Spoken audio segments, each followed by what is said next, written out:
Joseph ആ കാരാഗ്രഹത്തിൽ കിടന്ന് തൻ്റെ സ്വപ്നം നടക്കാഞ്ഞപ്പോൾ അവൻ അനേകരുടെ സ്വപ്നത്തെ വ്യാഖ്യാനിച്ചു.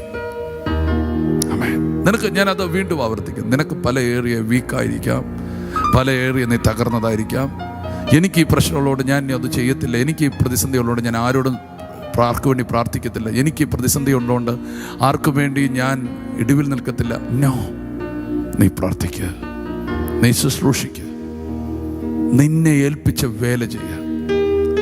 പരിശുദ്ധാത്മാവ് അപ്പോസ്തലനായിരിക്കുന്ന പൗലോസിലൂടെ തിമോഥെയോസിന്റെ ലേഖനത്തിൽ പറഞ്ഞിരിക്കുന്ന വചനം ഇതാണ്: നീയോ ക്രിസ്തുയേശുവിനെ നല്ല ഭടനായി എന്നോട് കൂടെ കഷ്ടം സഹിക്കുക. പടചേർത്തവനെ പ്രസാദിപ്പിക്കേണ്ടതിന് യാതൊരു പടയാളിയും ജീവന കാര്യത്തിൽ ഇടപെടരുത്.